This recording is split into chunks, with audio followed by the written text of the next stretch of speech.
Stroke ಅದನ್ನು ಒಂದು ಮೆದುಳಿನ ರೋಗ ಅಂತ ಹೇಳೋದಕ್ಕಿಂತ ರಕ್ತನಾಳದ ರೋಗ ಅಂತ ಹೇಳಿ ತುಂಬಾ ಸಮಯದಿಂದ BP ಮದ್ದುಗಳನ್ನು ತೆಗೋತಾನೆ ಇದ್ದಾರೆ. ಒಂದು ದಿವಸ ಪಟ್ಟಂತ ಬಿಟ್ಟರು ಹಾಗೆ ಮಾಡುವಾಗ ರಕ್ತದೊತ್ತಡ ಒಮ್ಮೆಲೆ ಹೆಚ್ಚಾಗಿ ಅಂಥವರಿಗೆ ಹೆಮರೇಜ್ ಬರುವ ಸಾಧ್ಯತೆ ಇದೆ. ಹಾರ್ಟ್ ಅಲ್ಲಿ ಯಾರಿಗೆ ರಕ್ತನಾಳ ಬ್ಲಾಕ್ ಆಗಿ ಹಾರ್ಟ್ ಅಟ್ಯಾಕ್ ಆಗಿದೆಯೋ ಅಂಥವರಿಗೆ ಮೆದುಳಲ್ಲೂ ರಕ್ತನಾಳ ಬ್ಲಾಕ್ ಆಗೋ ಚಾನ್ಸ್ ಇದೆ. 60-65 ವರ್ಷ ಪ್ರಾಯದಲ್ಲಿ ಯಾರಿಗಾದ್ರೂ ಸ್ಟ್ರೋಕ್ ಬಂದರೆ, ಹಾರ್ಟ್ ಅಟ್ಯಾಕ್ ಬಂದರೆ ಅದು ಅವತ್ತು ಸ್ಟಾರ್ಟ್ ಆಗಿರೋದಲ್ಲ. ಏನ ಪ್ರಾಸೆಸ್ ಇದೆ ಅದು 15-20 ವರ್ಷ ಮುಂಚೆನೇ ಶುರುವಾಗಿರ್ತದೆ. ಮನೆಯಲ್ಲಿರೋ ನೀರಿನ ಪೈಪಲ್ಲಿ ಪ್ರೆಷರ್ ಜಾಸ್ತಿ ಆಗೋದು ಹೇಗೆ ಒಡೆದೋಗ್ತದ, ರಕ್ತನಾಳ ಕೂಡ ಹಾಗೆ ಹೊಡ್ತದೆ. ಸೊ ಅಂಥ ಸಂದರ್ಭದಲ್ಲಿ ಮೇನ್ ಟ್ರೀಟ್ಮೆಂಟ್ ಏನಂತ ಹೇಳಿದ್ರೆ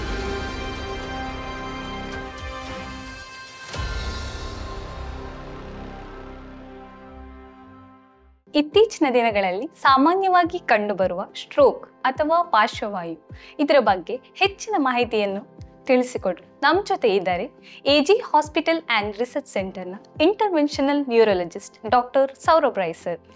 ಮೊದಲನೇದಾಗಿ ಸರ್, ನಿಮಗೆ ಈ ಕಾರ್ಯಕ್ರಮಕ್ಕೆ ಹಾರ್ಟ್ಲಿ ವೆಲ್ಕಮ್. ನಮಸ್ಕಾರ ಸರ್. ಈಗ ಸ್ಟ್ರೋಕ್ ಅಥವಾ ಪಾರ್ಶ್ವವಾಯು ಅಂದರೆ ಏನು, ಅದು ಹೇಗೆ ಬರುತ್ತೆ ಸರ್?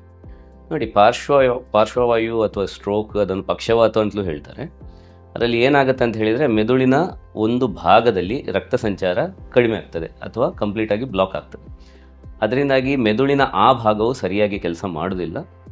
ಹಾಗಾಗಿ ಪೇಷಂಟ್ಗಳಿಗೆ ದೇಹದ ಒಂದು ಭಾಗದಲ್ಲಿ ಬಲಕೊರತೆ ಆಗೋದು, ನಡಿಲಿಕ್ಕೆ ಅಸಾಧ್ಯ ಆಗೋದು, ಮಾತಾಡೋದಕ್ಕೆ ಅಸಾಧ್ಯ ಆಗೋದು, ಇಂಥದ್ದೆಲ್ಲ ಬೇರೆ ಬೇರೆ ಲಕ್ಷಣಗಳು ಕಾಣಿಬರುವ ಸಾಧ್ಯತೆ ಇದೆ. ಇದೇ ಈಗ ನಾವು ಹಾರ್ಟಲ್ಲಿ ಈ ಥರ ಆಗೋದಾದ್ರೆ ಅದನ್ನು ಹಾರ್ಟ್ ಅಟ್ಯಾಕ್ ಅಂತ ಹೇಳ್ತೀವಿ. ರಕ್ತನಾಳ ಹಾರ್ಟಲ್ಲಿ ಬ್ಲಾಕ್ ಆದರೆ ಹಾರ್ಟ್ ಅಟ್ಯಾಕ್, ಬ್ರೈನಲ್ಲಿ ಬ್ಲಾಕ್ ಆದರೆ ಸ್ಟ್ರೋಕ್. ಓಕೆ. ಇವಾಗ ಸ್ಟ್ರೋಕಲ್ಲಿ ಯಾವ್ಯಾವ ಟೈಪ್ ಇದು ಸ್ಟ್ರೋಕ್ ಇರುತ್ತೆ, ಅದು ಹೇಗೆ ಒಬ್ಬ ವ್ಯಕ್ತಿಯ ದೇಹದ ಮೇಲೆ ಪರಿಣಾಮ ಬೀರುತ್ತೆ ಸರ್? ಸ್ಟ್ರೋಕ್ ಅಂತ ಹೇಳಿದರೆ ಎರಡು ಮೇನ್ ರೀತಿಯಲ್ಲಿ ಅದನ್ನು ನಾವು ವಿಂಗಡಣೆ ಮಾಡ್ಬೋದು. ಮೊದಲನೇದು ನಾವು ಹೆಮರೇಜಿಕ್ ಸ್ಟ್ರೋಕ್ ಅಂತ ಹೇಳ್ತೀವಿ, ಬ್ರೈನ್ ಹೆಮರೇಜ್ ಅಂತ ಏನು ಹೇಳ್ತೀವಿ. ಅದರಲ್ಲಿ ಏನಾಗುತ್ತೆ, ರಕ್ತನಾಳ ಒಡೆದು ಹೋಗುತ್ತೆ, ಅಲ್ಲಿ ರಕ್ತ ಲೀಕ್ ಆಗ್ತದೆ. ಎರಡನೇದ್ರಲ್ಲಿ ರಕ್ತ ಸಂಚಾರ ಕಮ್ಮಿ ಆಗೋದು, ರಕ್ತನಾಳ ಬ್ಲಾಕ್ ಆಗೋದು. ಈಗ ರಕ್ತನಾಳ ಒಡೆದು ಹೋದ್ರೂ ಅಷ್ಟೇ, ಬ್ಲಾಕ್ ಆದ್ರೂ ಅಷ್ಟೇ, ಮೆದುಳಿಗೆ ರಕ್ತ ಸಿಗುವುದಿಲ್ಲ. ಎಲ್ಲಿಗೆ ರಕ್ತ ಹೋಗಬೇಕೋ ಅಲ್ಲಿ ರಕ್ತ ಬರುವುದಿಲ್ಲ. ಅದರಿಂದಾಗಿ ಪೇಷಂಟಿಗೆ ಪಕ್ಷವಾತ ಆಗ್ತದೆ, ಒಂದು ಸೈಡ್ ವೀಕ್ ಆಗ್ತದೆ. ಆದರೆ ಈ ಎರಡು ರೋಗಗಳ ನಾವು ಚಿಕಿತ್ಸೆ ಏನಿದೆ ಅದು ಕಂಪ್ಲೀಟ್ಲಿ ಬೇರೆ ಬೇರೆ ಇರ್ತದೆ. ಹೆಚ್ಚಾಗಿ ಯಾವಾಗ ನಮ್ಮ ಹತ್ರ ಪೇಷಂಟ್ಗಳು ಬರ್ತಾರೋ, ಈಗ ಯಾವತ್ತಾದ್ರೂ ಇದಾಗಿದ್ರೆ ಅವರಿಗೆ ಸ್ಟ್ರೋಕ್ ಆಗಿದ್ರೆ ನಿಮ್ಗೆ ಏನಾಗಿತ್ತು ಅಂತ ಹೇಳಿದರೆ ಅವ್ರು ಕ್ಲಾಟ್ ಆಯ್ತು ಅಂತ ಹೇಳ್ತಾರೆ, ಬ್ರೈನಲ್ಲಿ ಕ್ಲಾಟ್ ಆಯಿತು.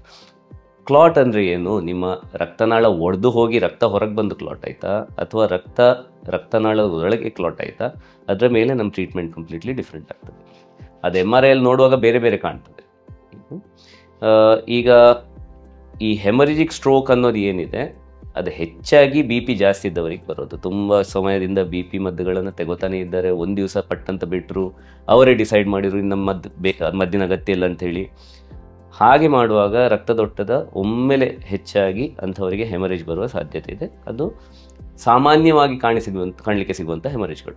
ಹೆಮರೇಜ್ಗಳಲ್ಲಿ ಬೇರೆ ಕಾರಣಗಳೂ ಇರ್ತವೆ, ಆದರೆ ಇದು ರಕ್ತದೊತ್ತಡ ಅತಿ ಸಾಮಾನ್ಯವಾಗಿ ಕಂಡುಬರುವಂಥದ್ದು.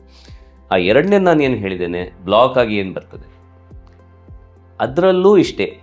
ಪೇಷಂಟ್ಗಳು ಹೆಚ್ಚಾಗಿ ಸರಿಯಾಗಿರ್ತಾರೆ, ಸಡನ್ನಾಗಿ ಅವರಿಗೆ ಮಾತಾಡ್ಲಿಕ್ಕೆ ಆಗೋದಿಲ್ಲ, ಒಂದು ಸೈಡ್ ಕೈಕಾಲು ಅಲ್ಗಾಡಿಸ್ಲಿಕ್ಕೆ ಆಗೋದಿಲ್ಲ.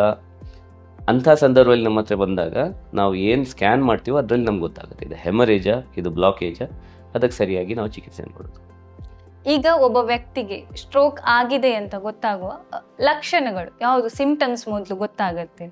ನೋಡಿ, ನಾನು ಆಲ್ರೆಡಿ ಹೇಳಿದಾಗೆ ಮೆದುಳಿನ ಯಾವ ಭಾಗ ಎಫೆಕ್ಟ್ ಆಗುತ್ತೋ ಅದಕ್ಕೆ ಸರಿಯಾಗಿ ಸ್ಟ್ರೋಕ್ ಬರೋದು. ಉದಾಹರಣೆಗೆ ಏನಂತ ಹೇಳಿದರೆ, ಈಗ ನಮ್ಮ ಕೈ ಕಾಲಿನ ಬಲ ಈ ಭಾಗದಲ್ಲಿ ಇರ್ತದೆ. ಹಾಗಾಗಿ ನಮ್ಮ ಎಡಭಾಗದಲ್ಲಿ ಈ ಭಾಗದಲ್ಲಿ ಸ್ಟ್ರೋಕ್ ಬಂದರೆ ಬಲಹೀನತೆ ಬರುತ್ತೆ. ಅದೇ ನಮ್ಮ ಎಡಭಾಗದಲ್ಲಿ ಈ ಭಾಗ ಹಿಂಭಾಗದಲ್ಲಿ ಬಂದರೆ ಬಲಭಾಗದ ಕಣ್ಣಿನ ದೃಷ್ಟಿ ಹೋಗುತ್ತೆ. ಆಯಿತಾ? ಹಾಗಾಗಿ ಇದನ್ನು ಜನರಲ್ ಆಗಿ ನಾವು ಪಬ್ಲಿಕ್ಕಿಗೆ ತಿಳಿಸೋದಾದರೆ ಬಿ ಫಾಸ್ಟ್ ಅಂತ ಒಂದು ಹೇಳ್ತೀವಿ ನಾವು, BEFAST. ಅದರಲ್ಲಿ B ಫಾರ್ ಬ್ಯಾಲೆನ್ಸ್. ಯಾವಾಗ ನಿಮಗೆ ಸಡನ್ನಾಗಿ ಬ್ಯಾಲೆನ್ಸ್ ಹೊರಟೋಗುತ್ತೋ, ನಿಮ್ಗೆ ನಡಿಲಿಕ್ಕಾಗೋದಿಲ್ಲ, ನಿಲ್ಲಿಕ್ಕಾಗೋದಿಲ್ಲ, ಬ್ಯಾಲೆನ್ಸ್ ಹೋಯಿತು. E for eyes. ಹಠಾತ್ತಾಗಿ ನಿಮ್ಮ ಕಣ್ಣಲ್ಲಿ ಏನಾದರೂ ತೊಂದರೆ ಬಂತು. ಕಣ್ಣಲ್ಲಿ ತೊಂದರೆ ಬರೋದಂದ್ರೇನು, ಒಂದು ಕಣ್ಣಿನ ದೃಷ್ಟಿ ಹೋಗೋದು, ಇಲ್ಲ ಅಂದರೆ ನಿಮ್ಮ ವಿಜುವಲ್ ಫೀಲ್ಡ್ ಏನಿದೆ, ದೃಷ್ಟಿಯ ಫೀಲ್ಡ್ ಇರುತ್ತೆ, ಅದರಲ್ಲಿ ಒಂದು ಭಾಗ ಕಾರಣದಾಗದಿರೋದು. ಅದರ್ಥ ಏನಂತ ಹೇಳಿದರೆ, ನಾನು ನಿಮ್ಮನ್ನು ನೇರವಾಗಿ ನೋಡ್ತಾ ಇರುವಾಗ ನನಗೆ ನನ್ನ ಬಲಭಾಗದಲ್ಲಿರೋ ಸ್ಟ್ಯಾಂಡ್ ಕೂಡ ಕಾಣ್ತಿದೆ, ಎಡಭಾಗದಲ್ಲಿರೋರು ನಿಂತವರು ಕಾಣ್ತಿದ್ದಾರೆ, ಗೋಡೆನೂ ಕಾಣ್ತಿದೆ. ವಿಜುವಲ್ ಫೀಲ್ಡ್ ಡಿಫೆಕ್ಟ್ ಅಂತ ಹೇಳಿದರೆ, ನಾನು ಉದಾಹರಣೆಗೆ ನಾನು ಬಲಭಾಗದಲ್ಲಿ ವಿಜುವಲ್ ಫೀಲ್ಡ್ ಹೋಗಿದ್ರೆ ನಾನು ನಿಮ್ಮನ್ನು ನೋಡುವಾಗ ನನಗೆ ಈ ಬದಿದು ಕಾಣೋದೇ ಇಲ್ಲ, ಬಲಭಾಗದಲ್ಲಿ ಏನಿದೆ ಅದು ಕಾಣೋದೇ ಇಲ್ಲ, ಎಡಭಾಗದಲ್ಲಿರೋದೆಲ್ಲ ಕಾಣ್ತದೆ. ಇದು ಕೂಡ ಐ ಪ್ರಾಬ್ಲಮ್ ಆಗಿರ್ತದೆ. ಅಥವಾ ಸಡನ್ನಾಗಿ ಡಬಲ್ ಆಗಿ ಕಾಣ್ಲಿಕ್ಕೆ ಶುರುವಾಗೋದು, ಇದು ಕೂಡ eye problem. So BE balance eyes. Second one is F for face ಅಂತ ಹೇಳಿದರೆ ನಿಮ್ಮ ಮುಖ ಒಂದು ಕಡೆ ತಿರ್ಚಿಕೊಳ್ಳೋದು. A ಅಂತ ಹೇಳಿದರೆ ಆರ್ಮ್ ಆ್ಯಂಡ್ ಲೆಗ್ಸ್, ನಿಮ್ಮ ಕೈ ಅಥವಾ ಕಾಲಲ್ಲಿ ಬಲಹೀನತೆ ಬರೋದು. And finally S is for speech ಕೂಡ ನಿಮ್ಮ ಮಾತಾಡುವ ಶೈಲಿ ಕೂಡ 2 ವಿಧದಲ್ಲಿ ಅದು ಚೇಂಜ್ ಆಗೋ ಚಾನ್ಸ್ ಇದೆ. ಒಂದು, ನಿಮ್ಮ ಉಚ್ಚಾರ ಸರಿ ಇರೋದಿಲ್ಲ, ಹಾಗೆ ಬರ್ತದೆ, ಇಲ್ದಿರೆ ಭಾಷೆ ಸರಿ ಇರೋದಿಲ್ಲ. ಭಾಷೆ ಅಂತ ಹೇಳಿದರೆ ನಿಮಗೆ ಒಂದು ವಾಕ್ಯದಲ್ಲಿ ಮಾತಾಡ್ಲಿಕ್ಕೆ ಆಗೋದಿಲ್ಲ, ಆಯಿತಾ. ನೀವಿಗೆ ಹೇಗಿದ್ದೀರಾ ಅಂತ ಹೇಳಿದರೆ ಇದ್ದೇನೆ ಅಷ್ಟೇ ಬರುತ್ತೆ, ಆಯಿತಾ. ಸೊ ಇದೆಲ್ಲ ಸ್ಟ್ರೋಕ್ನ ಲಕ್ಷಣಗಳು. ಈಗ ಜನರಲಿ ನಮ್ಮ ಜನಸಾಮಾನ್ಯರಲ್ಲಿ ಏನೊಂದು ಇದಿದೆ ಅಂತ ಹೇಳಿದರೆ, ಸ್ಟ್ರೋಕ್ ಅಂತ ಹೇಳಿದರೆ ಒಂದು ಸೈಡಲ್ಲಿ ಬಲ ಕಮ್ಮಿ ಆಗಲೇಬೇಕು ಅಂತ ಹೇಳಿ. ಅದು ಸರಿ, ಹೆಚ್ಚಿನ ಕೇಸ್ಗಳಲ್ಲಿ ಹಾಗೆ ಆಗೋದು, ಒಂದು ಸೈಡಲ್ಲಿ ಬಲ ಕಮ್ಮಿ ಆಗುತ್ತೆ, ಮಾತಾಡ್ಲಿಕ್ಕೆ ಆಗೋದಿಲ್ಲ. ಆದರೆ ಇದರಿಂದಾಗಿ ಏನಾಗುತ್ತೆ, ಜನಸಾಮಾನ್ಯರಲ್ಲಿ ಕೇವಲ ಬ್ಯಾಲೆನ್ಸ್ ಸ್ವಲ್ಪ ಕಮ್ಮಿ ಆಯಿತು, ಕೇವಲ ತಲೆ ಸ್ವಲ್ಪ ತಿರುಗ್ಲಿಕ್ಕೆ ಶುರುವಾಯಿತು, ಅಥವಾ ಕೇವಲ ಕಣ್ಣಲ್ಲಿ ಸ್ವಲ್ಪ ತೊಂದರೆ ಬಂತು, ಅದು ಸ್ಟ್ರೋಕ್ ಅಂತ ಅವ್ರು ಅಂದ್ಕೊಳ್ಳೋದಿಲ್ಲ. ಅದರಿಂದಾಗಿ ತುಂಬ ಸಾರಿ ಇಂಥ ಸ್ಟ್ರೋಕ್ಗಳಲ್ಲಿ ಅವ್ರು ಡಾಕ್ಟರ್ ಹತ್ರ ಬರೋದು ತುಂಬ ಲೇಟ್ ಆಗುತ್ತೆ. ಏಕೆಂದರೆ ಬ್ಯಾಲೆನ್ಸ್ ಹೋದರೆ ಕೆಲವರು ಇವ್ರಿಗೆ ಸ್ವಲ್ಪ ವೀಕ್ನೆಸ್ ಇರಬೇಕು, ಸ್ವಲ್ಪ ಶರ್ಬತ್ ಕೊಡಿ, ಸ್ವಲ್ಪ ಮಲಗಿಸಿ, ಎಲ್ಲ ಸರಿ ಆಗ್ತದೆ, ಅದರಲ್ಲೇ 4-5 ಗಂಟೆ ಹೋಗಿಬಿಡ್ತದೆ. ಹಾಗಾಗಿ ಸ್ಟ್ರೋಕು ಕೇವಲ ಒಂದು ಭಾಗದಲ್ಲಿ ವೀಕ್ನೆಸ್ ಮಾತ್ರ ಅಲ್ಲ, ಅದರಲ್ಲಿ ಬ್ಯಾಲೆನ್ಸ್ ಕೂಡ ಹೋಗ್ಬೋದು, ಕಣ್ಣಿನಲ್ಲಿ ತೊಂದರೆನೂ ಬರ್ಬೋದು, ಮುಖ ಸ್ವಲ್ಪ ತಿರ್ಚಿಕೊಳ್ಬೋದು, ಕೈಕಾಲಲ್ಲಿ ಬಲಹೀನತೆ ಬರ್ಬೋದು, ಮಾತಿನಲ್ಲೂ ಎಡವಟ್ಟಾಗುತ್ತೆ. ಸೊ ಅದನ್ನು ಬಿ ಫಾಸ್ಟ್ ಅಂತ ಹೇಳಿದೆ, BEFAST. Finally T is for time, don't waste any time ಅಂತ ಹೇಳಿದ್ರು. ಈಗ ನೀವು ಆಗಲೇ ಹೇಳಿದಾಗೆ ಹ್ಯಾಮರೇಜ್ ಅದಂದರೆ BP ಇದ್ದವರಿಗೆ ಜಾಸ್ತಿ ಬರುತ್ತೆ ಅಂತ ಹೇಳಿದ್ರಿ. ಅದೇ ರೀತಿ ಈಗ BP, ಡಯಾಬಿಟಿಕ್ ಅಥವಾ ಕೆಲವು ಹಾರ್ಟ್ ಕಾಯಿಲೆ ಇದ್ದವರಿಗೆ ಜಾಸ್ತಿ ಸ್ಟ್ರೋಕ್ ಆಗುವ ಚಾನ್ಸಸ್ ಇದೆಯಾ ಸರ್? ಇದೆ. ನಾನು ಮೊದಲೇ ಹೇಳಿದಾಗೆ ಸ್ಟ್ರೋಕು ಅದನ್ನು ಒಂದು ಮೆದುಳಿನ ರೋಗ ಅಂತ ಹೇಳೋದಕ್ಕಿಂತ ಅದನ್ನು ರಕ್ತನಾಳದ ರೋಗ ಅಂತ ಹೇಳ್ಬೋದು. ಹಾಗಾಗಿ ರಕ್ತನಾಳ ಎಲ್ಲಿ ಬ್ಲಾಕ್ ಆಗುತ್ತೋ ಅಥವಾ ರಕ್ತನಾಳ ಎಲ್ಲಿ ಒಡೆದು ಹೋಗುತ್ತೋ ಅಲ್ಲಿ ಅವ್ರಿಗೆ ತೊಂದರೆ ಹೆಚ್ಚಾಗಿ ಬರೋದು. ಈಗ ಹಾರ್ಟಲ್ಲಿ ಯಾರಿಗೆ ರಕ್ತನಾಳ ಬ್ಲಾಕ್ ಆಗಿ ಹಾರ್ಟ್ ಅಟ್ಯಾಕ್ ಆಗಿದೆಯೋ ಅಂಥವರಿಗೆ ಮೆದುಳಲ್ಲೂ ರಕ್ತನಾಳ ಬ್ಲಾಕ್ ಆಗೋ ಚಾನ್ಸ್ ಇದೆ, ಅಂಥವರಿಗೆ ಸ್ಟ್ರೋಕು ಬರೋ ಸಾಧ್ಯತೆ ಇದೆ.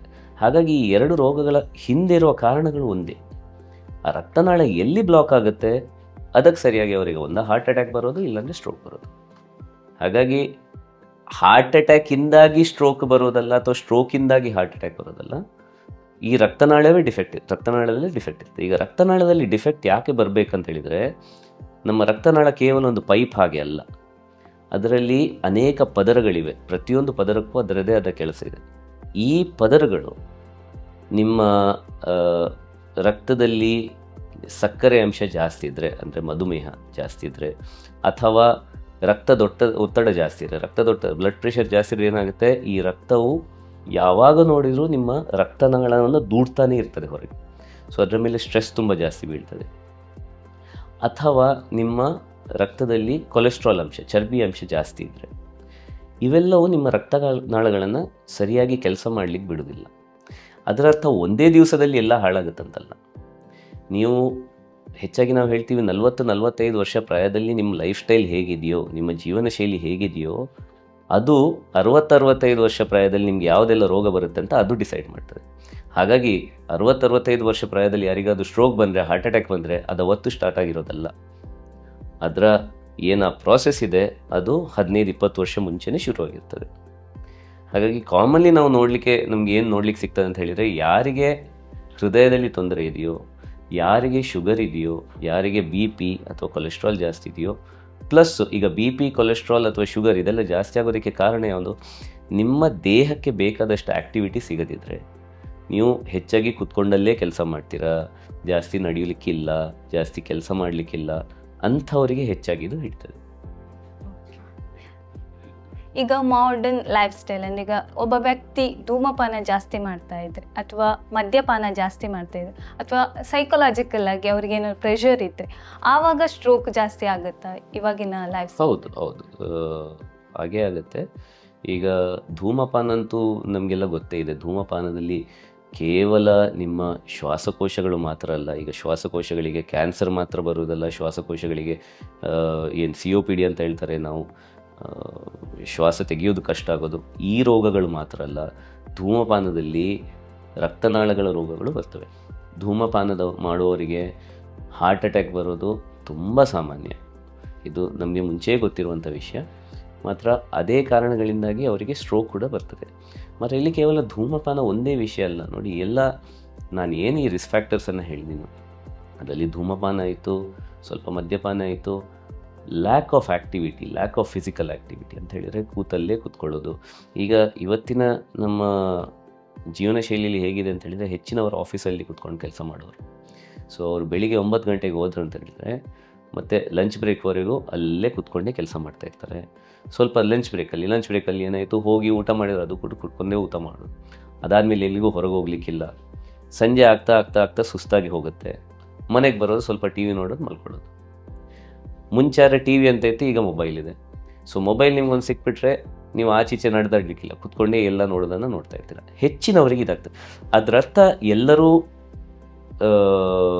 ಇದರ ಬಗ್ಗೆ ಯಾರಿಗೂ ಪರಿಜ್ಞಾನನೇ ಇಲ್ಲ ಅಂತಲ್ಲ ನೋಡಿ. ನಾನು ಇದು ಸರಿ, ಇವತ್ತಿನ ಜೀವನ ಶೈಲಿ ಹೀಗಿದ್ರೂ ಜನರಲ್ಲಿ ತಿಳುವಳಿಕೆ ಇದೆ, ನಮಗೆ ಫಿಸಿಕಲ್ ಆ್ಯಕ್ಟಿವಿಟಿ ಬೇಕು, ಎಕ್ಸಸೈಸ್ ಮಾಡಬೇಕು, ಮಾತ್ರ ಅದಕ್ಕೆ ಸರಿಯಾಗಿ ಅವರಿಗೆ ಟೈಮ್ ಕೊಡಲಿಕ್ಕೆ ಆಗ್ತಾಯಿಲ್ಲ. ಸೊ ತಿಳುವಳಿಕೆಗಿಂತೂ ಹೆಚ್ಚು ನಾವು ಏನು ಇದು ಮಾಡಬೇಕಂತ ಹೇಳಿದರೆ, ಇದು ನಿಮ್ಮ ಜೀವನದ ಅತಿ ಅವಶ್ಯಕವಾದ ಒಂದು ಅಂಗ. ವ್ಯಾಯಾಮ ಇರ್ಬೋದು. ವ್ಯಾಯಾಮ ಅಂತ ಹೇಳಿದರೆ ನೀವು ಸೀದಾ ಜಿಮ್ಮಿಗೆ ಹೋಗಿ ವ್ಯಾಯಾಮ ಮಾಡಬೇಕಂತಿಲ್ಲ, ಮಾಡಲಿಕ್ಕಾದ್ರೆ ತುಂಬ ಒಳ್ಳೆಯದು. ಆದರೆ ಒಂದು ಸಿಂಪಲ್ಲಾಗಿ 1 ಗಂಟೆ ನಡೆಯೋದು, ದಿವಸಕ್ಕೆ ನಾನು 1 ಗಂಟೆ ನಡೀತೀನಿ, ಆ 1 ಗಂಟೆ ನಡೆಯೋದಕ್ಕೆ ಬೇಕಾದ ಏನು ಟೈಮ್ ಇದೆ ಅದನ್ನು ಕೊಡಲೇಬೇಕು.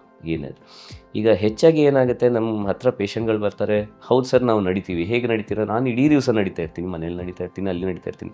ಆದರೆ ಅದರಲ್ಲಿ ಏನಾಗುತ್ತೆ ಅಂತ ಹೇಳಿದರೆ, ನೀವು ನೋಡಿ ಒಂದು 10 ನಿಮಿಷ ನಡೀತೀರಾ ಮನೆಯೊಳಗೆ, ಈಗ ಮನೆ ಕೆಲಸ ಮಾಡ್ತಾ 10 ನಿಮಿಷ ಆಚೀಚೆ ಹೋಗ್ತೀರಾ, ಒಂದು 15 ನಿಮಿಷ ಕೂತ್ಕೋತೀರಾ, ಅಲ್ಲಿಗೆ ರೆಸ್ಟ್ ಸಿಕ್ತು. ಪುನಃ ಒಂದು 10 ನಿಮಿಷ ಆಚೀಚೆ ಹೋಗ್ತೀರಾ, 15 ನಿಮಿಷ ಕೂತ್ಕೋತೀರಾ. ಇದು ಎಕ್ಸಸೈಸ್ ಅಲ್ಲ.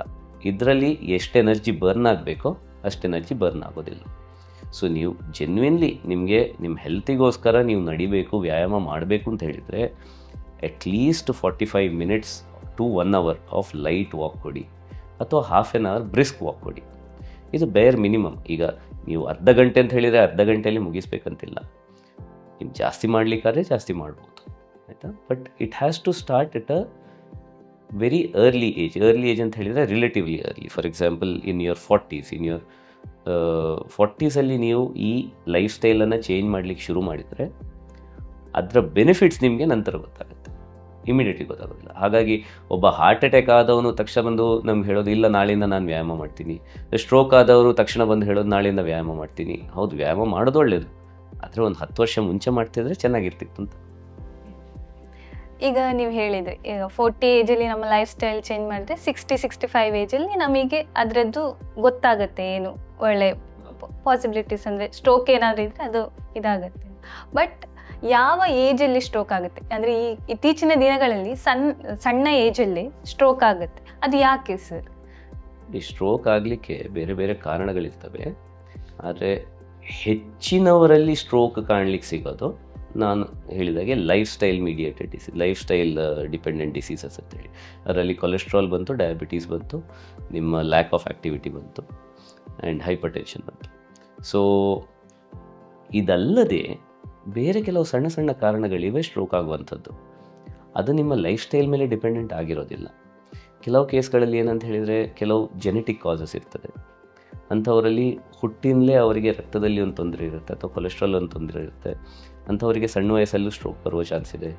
ಕೆಲವರಿಗೆ ಹುಟ್ಟಿನಿಂದಲೇ ಹಾರ್ಟಿನ ಸಮಸ್ಯೆಗಳಿರ್ತವೆ, ಅಂಥವರಿಗೂ ಸ್ಟ್ರೋಕ್ ಬರೋ ಸಾಧ್ಯತೆ ಇದೆ, ಆಯಿತಾ. ಆದರೆ ಇದೆಲ್ಲ ನೀವು ಸ್ಟ್ಯಾಟಿಸ್ಟಿಕಲಿ ನೋಡುವಾಗ, ಪರ್ಸೆಂಟೇಜ್ ವೈಸ್ ನೋಡುವಾಗ ಇಂಥವರ ಪ್ರಮಾಣ ಅತ್ಯಂತ ಕಮ್ಮಿ. ಹಾಗಾಗಿ ಯಾರಾದರೂ ಈ ವಾದವನ್ನು ಎತ್ತಿದರೆ, ಅದೇನು ಸಿಗರೇಟ್ ಸೇದಿದ್ರೆ ಮಾತ್ರ ಸ್ಟ್ರೋಕ್ ಬರುತ್ತಾ, ಡಯಾಬಿಟಿಸ್ ಆದರೆ ಮಾತ್ರ ಸ್ಟ್ರೋಕ್ ಬರುತ್ತಾ, ಅವನಿಗೆ ಪಾಪ 30 ವರ್ಷದಲ್ಲಿ ಸ್ಟ್ರೋಕ್ ಬಂತು, ಅವನು ಏನು ಮಾಡಿರಲಿಲ್ಲ, ಅದು ಸರಿ. ಮಾತ್ರ ಅಂಥ ಕೇಸ್ಗಳು ಎಷ್ಟಿವೆ? ಅತ್ಯಂತ ಕಮ್ಮಿ. ನಿಮ್ಮ ಜೆನೆಟಿಕ್ ಕೇಸಸ್ಸು ಇನ್ನೊಂದು ವ್ಯಾಸ್ಕ್ಯುಲೈಟಿಸ್ ಅಂತ ಒಂದು ರೋಗ ಇದೆ, ಅದರಿಂದ ಬರುವಂಥ ಕೇಸಸ್ಗಳು, ಅಥವಾ ಕೆಲವು AV ಮ್ಯಾಲ್ಫಾರ್ಮೇಷನ್ ಅಂತ ಇರ್ತದೆ, ಕೆಲವು ಎನ್ಯೂರಿಸಮ್ ಅಂತ ಇರ್ತದೆ, ಇದರಿಂದ ಬರುವಂತಹ ಬ್ರೈನ್ ಹೆಮರೇಜ್, ಸ್ಟ್ರೋಕ್ಗಳೆಲ್ಲ ನೀವು ಇದುಗಳನ್ನು ನಂಬರ್ಸನ್ನು ನೋಡಿದರೆ ಇದು ತುಂಬ ಕಮ್ಮಿ ಇರುತ್ತೆ. ಸೊ ಹೆಚ್ಚಾಗಿ ನಾವು ಯಾವಾಗ ಸ್ಟ್ರೋಕ್ ಬಗ್ಗೆ ಮಾತಾಡ್ತೀವೋ ನಾವು ಯಾವುದನ್ನು ನಮಗೆ ಚೇಂಜ್ ಮಾಡಲಿಕ್ಕಾಗ್ತದೆ, ಯಾವುದನ್ನು ಬದಲಾಯಿಸ್ಲಿಕ್ಕಾಗ್ತದೆ ಅದರ ಮೇಲೆ ನಾವು ಫೋಕಸ್ ಮಾಡೋದು. ಈಗ ಜೆನೆಟಿಕಲಿ ನಿಮಗೆ ಸರಿ, ನೀವು ಹುಟ್ಟಿದಾಗಿಂದ ಯಾವುದೋ ಒಂದು ರೋಗ ಅಂತಂದು ಹೇಳಿದರೆ ಅದನ್ನು ಯಾರಿಗೂ ಬದಲಾಯಿಸ್ಲಿಕ್ಕೆ ಆಗೋದಿಲ್ಲ. ಅವ್ರು ಎಷ್ಟೇ ಎಕ್ಸಸೈಸ್ ಮಾಡಲಿ, ಎಷ್ಟೇ ಡಯಟ್ ಮಾಡಲಿ, ಸ್ವಲ್ಪ ಲೈಫ್ ಸ್ಟೈಲ್ ಚೇಂಜ್ ಆಗುತ್ತೆ ಹೊರತು ಫೈನಲ್ ಔಟ್ಕಮ್ ಹೆಚ್ಚಾಗಿ ಚೇಂಜ್ ಆಗೋದಿಲ್ಲ. ಬಟ್ ಯಾವುದು ನೀವು ನಿಮ್ಮ ಏನು ಹೇಳ್ತೀವಿ, ನಿಮ್ಮ ಲೈಫ್ ಸ್ಟೈಲಿಂದಲೇ ಬಂದಂಥ ರೋಗ ಇದೆಯಲ್ಲ, ನಾವು ಹೆಚ್ಚಾಗಿ ಅದರ ಮೇಲೆ ಫೋಕಸ್ ಮಾಡೋದು. ಈಗ ಯಾರಿಗಾದ್ರೂ ಸ್ಟ್ರೋಕ್ ಆಯಿತು, ಅವರನ್ನು ಹಾಸ್ಪಿಟಲ್ಗೆ ಕರ್ಕೊಂಡು ಹೋಗೋದು ಎಷ್ಟು ಮುಖ್ಯ, ಅಥವಾ ಕರ್ಕೊಂಡು ಹೋಗುವಲ್ಲಿ ಲೇಟ್ ಆದರೆ ಏನಾಗ್ಬೋದು? ಹೌದು ನೋಡಿ, ಸ್ಟ್ರೋಕಲ್ಲಿ ನಾನು ಮುಂಚೆ ಹೇಳಿದಾಗೆ ಒಂದು ಹೆಮರೇಜಿಕ್ ಸ್ಟ್ರೋಕ್ ಅಂತ ಇರ್ತದೆ, ಮತ್ತೊಂದು ಇಸ್ಕಿಮಿಕ್ ಸ್ಟ್ರೋಕ್. ಇಸ್ಕಿಮಿಕ್ ಸ್ಟ್ರೋಕ್ ಅಂತ ಹೇಳಿದರೆ ರಕ್ತನಾಳ ಬ್ಲಾಕ್ ಆಗುವಂಥದ್ದು. ಈ ರಕ್ತನಾಳ ಬ್ಲಾಕ್ ಆಗುವ ಸ್ಟ್ರೋಕ್ ಏನಿದೆ ಅದನ್ನು ಎಷ್ಟು ಬೇಗ ನೀವು ಇಂಜೆಕ್ಷನ್ ಕೊಟ್ಟು ಅದನ್ನು ಡಿಸಾಲ್ವ್ ಮಾಡ್ತೀರೋ ಅಷ್ಟು ಒಳ್ಳೆಯದು. ಸೊ ಇವತ್ತಿನ ಗೈಡ್ಲೈನ್ಸ್ ಪ್ರಕಾರ ಸ್ಟ್ರೋಕ್ ಆಗಿ 4.5 ಗಂಟೆಯೊಳಗೆ ನಾವು ಅದನ್ನು ಇಂಜೆಕ್ಷನ್ ಕೊಟ್ಟರೆ, ಇದು ಯಾವುದಕ್ಕೆ, ಇಸ್ಕಿಮಿಕ್ ಸ್ಟ್ರೋಕಿಗೆ, ಅಂದರೆ ರಕ್ತನಾಳ ಬ್ಲಾಕ್ ಆಗುವಂಥ ಸ್ಟ್ರೋಕಿಗೆ 4.5 ಗಂಟೆಯೊಳಗೆ ನಾವು ಇಂಜೆಕ್ಷನನ್ನು ಕೊಟ್ಟರೆ ಅದು ರಿವರ್ಸ್ ಆಗೋ ಸಾಧ್ಯತೆ ಇದೆ. ರಿವರ್ಸ್ ಆಗದಿದ್ದರೂ ಆ ಸ್ಟ್ರೋಕಿನ ಪ್ರಮಾಣ ಏನಿದೆ, ಅದು ಗಾತ್ರ ಏನಿದೆ, ಅದು ಅಷ್ಟರಲ್ಲಿ ಸೀಮಿತವಾಗುವ ಚಾನ್ಸ್ ಇದೆ. ಇಲ್ಲಿ ಏನಾಗುತ್ತೆ ಅಂತ ಹೇಳಿದರೆ, ತುಂಬ ಸರಿ ಇಲ್ಲಿ ಏನು ಪೇಷಂಟ್ಗಳನ್ನು ಯಾರು ಕರ್ಕೊಂಡು ಬರ್ತಾರೋ ಅವ್ರ ಮನಸ್ಸಲ್ಲಿ ಏನಿರ್ತಾರೆ ಅಂತ ಹೇಳಿದರೆ, ಆಸ್ಪತ್ರೆಗೆ ಬಂದು 4.5 ಗಂಟೆ ಅಂತ ಹೇಳಿ. ಅಲ್ಲ, ಹಾಗಲ್ಲ. ಸ್ಟ್ರೋಕ್ ಆಗಿ 4.5 ಗಂಟೆ. ಇದರಲ್ಲಿ ಕೆಲವು ಬಾರಿ ಏನಾಗುತ್ತೆ, ಮನೆಯವರು ಇವತ್ತೇನು ಇವ್ರು ಎದ್ದಿಲ್ಲ, ಬೆಡ್ರೂಮ್ ಒಳಗೆ ಹೋಗಿ ನೋಡಿದಾಗ ಅವ್ರು ಅಲ್ಲೇ ಮಲ್ಕೊಂಡಿರ್ತಾರೆ, ಅವರಿಗೆ ಯಾವಾಗ ಆ್ಯಕ್ಚುಲಿ ಸ್ಟ್ರೋಕ್ ಆಗಿದೆ ಅಂತ ಗೊತ್ತಿರೋದಿಲ್ಲ. ಇಮಿಡಿಯೇಟ್ಲಿ ಕರ್ಕೊಂಡು ಬರ್ತಾರೆ, ಆದರೆ ಕೂಡ ನಿದ್ದೆಯಲ್ಲಿ ಸ್ಟ್ರೋಕ್ ಆಗಿರುವಂಥದ್ದು ಅದರಲ್ಲಿ ಟೈಮ್ ನಮಗೆ ಸಿಗೋದಿಲ್ಲ. ಸೊ ಕೆಲವು ಇಂಥ ಫ್ಯಾಕ್ಟರ್ಗಳು ನಮ್ಮ ಕಂಟ್ರೋಲಲ್ಲಿ ಇರೋದಿಲ್ಲ. ಉದಾಹರಣೆಗೆ ಅದು ಮನೆಯವರ ತಪ್ಪಲ್ಲ. ಈಗ ಯಾರಾದರೂ ಮಲಗಿದ್ದು ಬೆಳಿಗ್ಗೆ ಎದ್ದಾಗ ಸ್ಟ್ರೋಕ್ ಆಗಿದ್ದರೆ ಅಲ್ಲಿ ತುಂಬ ಸರಿ ಟೈಮ್ ಆಗಿರ್ತದೆ. ಇದನ್ನು ವೇಕಪ್ ಸ್ಟ್ರೋಕ್ ಅಂತ ಹೇಳ್ತೀವಿ. ವೇಕಪ್ ಸ್ಟ್ರೋಕ್ ಅಂತ ಹೇಳಿದರೆ, ಉದಾಹರಣೆಗೆ 10 ಗಂಟೆಗೆ ಅವ್ರು ಮಲಗಿದ್ದಾರೆ, ಬೆಳಿಗ್ಗೆ 7 ಗಂಟೆಗೆ ಇವ್ರು ಎಬ್ಬಿಸ್ಲಿಕ್ಕೆ ಹೋದಾಗ ಹೇಳ್ತಾ ಇಲ್ಲ. ಹಾಗಾಗಿ ರಾತ್ರಿ 10 ಗಂಟೆಯಿಂದ ಹಿಡಿದು ಬೆಳಿಗ್ಗೆ 7 ಗಂಟೆ ಮಧ್ಯದಲ್ಲಿ ಯಾವಾಗ ಸ್ಟ್ರೋಕ್ ಆಯ್ತು ಅಂತ ನಮ್ಗೆ ಗೊತ್ತಿಲ್ಲ. ಹಾಗಾಗಿ ಅಂಥ ಸಂದರ್ಭದಲ್ಲಿ ನಮಗೆ ಆ ಇಂಜೆಕ್ಷನ್ ಕೊಡೋದು ತುಂಬ ಕಷ್ಟ ಆಗ್ತದೆ. ಯಾಕೆಂದರೆ 4.5 ಗಂಟೆ ಆದಮೇಲೆ ಇಂಜೆಕ್ಷನ್ ಕೊಟ್ಟರೆ ಅದರ ಸೈಡ್ ಎಫೆಕ್ಟ್ಸ್ ಜಾಸ್ತಿ. ಮತ್ತು ಕೆಲವು ಸಂದರ್ಭದಲ್ಲಿ ಏನಾಗುತ್ತೆ ಅಂತ ಹೇಳಿದರೆ, ರೋಡ್ ಮೇಲೆ ಅವರಷ್ಟಕ್ಕೆ ಪಾಪ ಹೋಗ್ತಾ ಇರ್ತಾರೆ, ಆವಾಗ ಸ್ಟ್ರೋಕ್ ಆಗಿ ಬಿದ್ದವಾಗ ಅಲ್ಲಿ ಕರ್ಕೊಂಡು ಬರೋದು, ಡಿಸಿಷನ್ ತಗೊಳ್ಳೋದು, ಇದರಲ್ಲಿ ತುಂಬ ತಡ ಆಗುತ್ತೆ. ಹಾಗಾಗಿ these are the things that are not under hour control.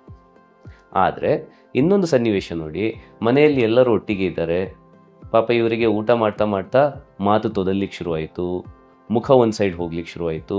ನಾನು ಏನದು BEFAST ಹೇಳಿದ್ನೋ, ಇದು ಯಾವುದಾದ್ರೂ ಒಂದು ಸಿಂಪ್ಟಮ್ ಬರಲಿಕ್ಕೆ ಶುರುವಾಯಿತು. ಆವಾಗ ಇದೇನಿಲ್ಲ, ಇದು ಗ್ಯಾಸ್ಟ್ರಿಕ್ ಆಗಿರ್ಬೋದು, ಇದೇನಿಲ್ಲ, ಇದು ವೀಕ್ನೆಸ್ ಆಗಿರ್ಬೋದು, ಸ್ವಲ್ಪ ಅವರಿಗೆ ಶರ್ಬತ್ ಕೊಡಿ, ಅವರನ್ನು ಮಲಗಿಸಿ. ಹೆಚ್ಚಿನ ಕೇಸ್ಗಳಲ್ಲಿ ಹೀಗಾಗುತ್ತೆ. ಅವ್ರು ನಮ್ಮ ಹತ್ರ ಬರುವಾಗ ಏನವರು ತಕ್ಷಣ ಬರಬೇಕಿತ್ತೋ, ಮಂಗಳೂರೊಳಗೆ ಇದ್ದು ಕೂಡ ತಕ್ಷಣ ಏನು ಆಸ್ಪತ್ರೆಗೆ ಬರಬೇಕಿತ್ತೋ ಅದು ಡಿಲೇ ಆಗ್ತದೆ. 2-3 ಗಂಟೆ ಆದಮೇಲೆ ಕೂಡ ಬಲ ಸರಿಯಾಗಲಿಲ್ಲ ಅಂತ ಹೇಳಿದರೆ ಆಮೇಲೆ ಕರ್ಕೊಂಡು ಬರೋದು. ಆವಾಗ 3 ಗಂಟೆ ಅಲ್ಲಿಗೆ ಆಯಿತು. ಮತ್ತೆ ಆಸ್ಪತ್ರೆಗೆ ಬಂದು ನಾವು ನಮ್ಮ CT ಸ್ಕ್ಯಾನ್ MRI ಮಾಡುವಾಗ ಪುನಃ ಒಂದು 3/4 ಗಂಟೆ ಆಗುತ್ತೆ. ಸೊ ಟೈಮ್ ಅಷ್ಟು ಹೋಗ್ತದೆ. ಮತ್ತು ಇನ್ನೊಂದು ವಿಚಾರ ಅಂತ ಹೇಳಿದರೆ, 4.5 ಗಂಟೆ ಅಂತ ಹೇಳಿದರೆ 4.5 ಗಂಟೆವರೆಗೆ ಕಾಯೋದು ಅನಿವಾರ್ಯ ಅಲ್ಲ. ನಾವು ಎಷ್ಟು ಬೇಗ ಕೊಡ್ತೀವೋ ಅಷ್ಟು ಒಳ್ಳೆಯದು. ಈಗ 4.5 ಗಂಟೆ ಅದರ ಬದಲು 1 ಗಂಟೆ ಒಳಗಡೆ ಅವರಿಗೆ MRI ಕೂಡ ಆಯಿತು, ಅವರಿಗೆ ಈ ಇಂಜೆಕ್ಷನ್ ಸಿಕ್ತಂತ ಹೇಳಿದರೆ ರಿಸಲ್ಟ್ ತುಂಬ ಬೆಟರ್ ಇರ್ತದೆ.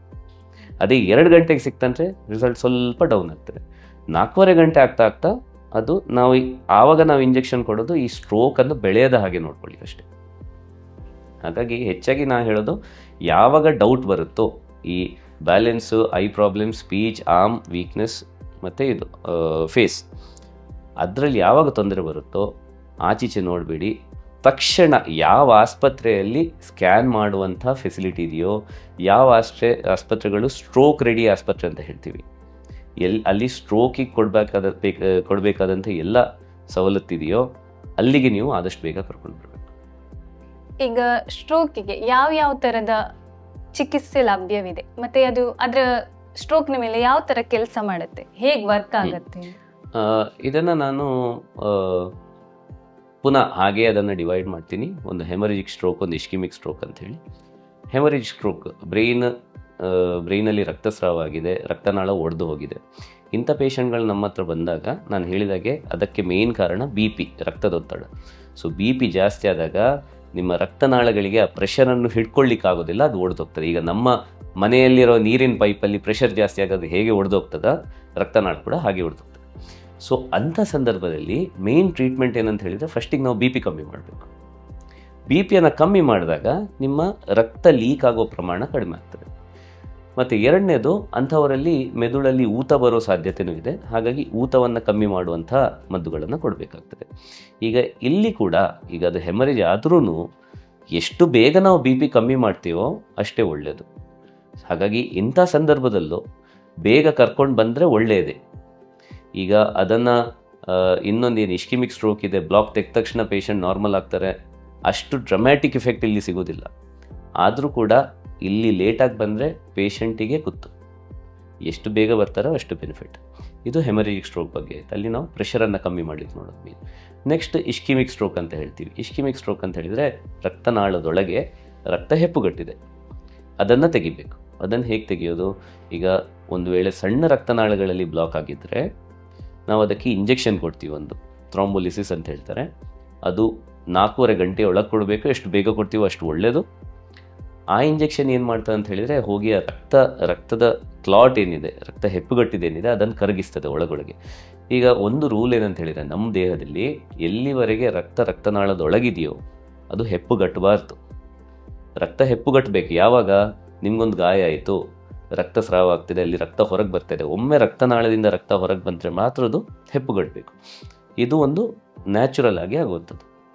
ಆದರೆ ಯಾವಾಗ ನಿಮಗೆ ಡಯಾಬಿಟೀಸ್ ಇರುತ್ತೋ, ಕೊಲೆಸ್ಟ್ರಾಲ್ ಇರುತ್ತೋ, ಆವಾಗ ರಕ್ತನಾಳದೊಳಗೇ ರಕ್ತ ಹೆಪ್ಪುಗಟ್ಟಲಿಕ್ಕೆ ಶುರುವಾಗ್ತದೆ. ಹಾಗೆ ಆ ಹೆಪ್ಪುಗಟ್ಟಿದ ರಕ್ತವನ್ನು ಡಿಸಾಲ್ವ್ ಮಾಡಲಿಕ್ಕೆ ಇಂಜೆಕ್ಷನನ್ನು ಕೊಡೋದು. ಈಗ 4.5 ಗಂಟೆ ಕಳೆದು ಹೋಯಿತು, ಅಥವಾ ಸಣ್ಣ ರಕ್ತನಾಳ ಬ್ಲಾಕ್ ಆಗಿರೋದಲ್ಲ, ದೊಡ್ಡ ರಕ್ತನಾಳನೇ ಬ್ಲಾಕ್ ಆಗಿದೆ, ಅಂಥ ಸಂದರ್ಭದಲ್ಲಿ ನಾವೊಂದು ಮೆಕ್ಯಾನಿಕಲ್ ಥ್ರಾಂಬೆಕ್ಟಮಿ ಅಂತ ಒಂದು ಪ್ರೊಸೀಜರ್ ಮಾಡ್ತೀವಿ. ಅದರಲ್ಲಿ ಏನು ಮಾಡೋದು ಅಂತ ಹೇಳಿದರೆ, ರಕ್ತನಾಳದ ಒಳಗೆ ಹೋಗಿ ಆ ಕ್ಲಾಟ್ ಹತ್ರ ಹೋಗಿ ಒಂದು ನೆಟ್ ಇರುತ್ತೆ, ಆ ನೆಟ್ಟನ್ನು ಹಾಕಿ ಆ ಕ್ಲಾಟನ್ನು ಹಿಡಿದು ಎಳಿಲಿಕ್ಕೆ ನೋಡೋದು. ಇಂಥ ಪ್ರೊಸೀಜರ್ಗಳು ಕೂಡ ಅಷ್ಟೇ, ಎಷ್ಟು ಬೇಗ ಮಾಡ್ತೀವೋ ಅಷ್ಟು ಒಳ್ಳೆಯದು.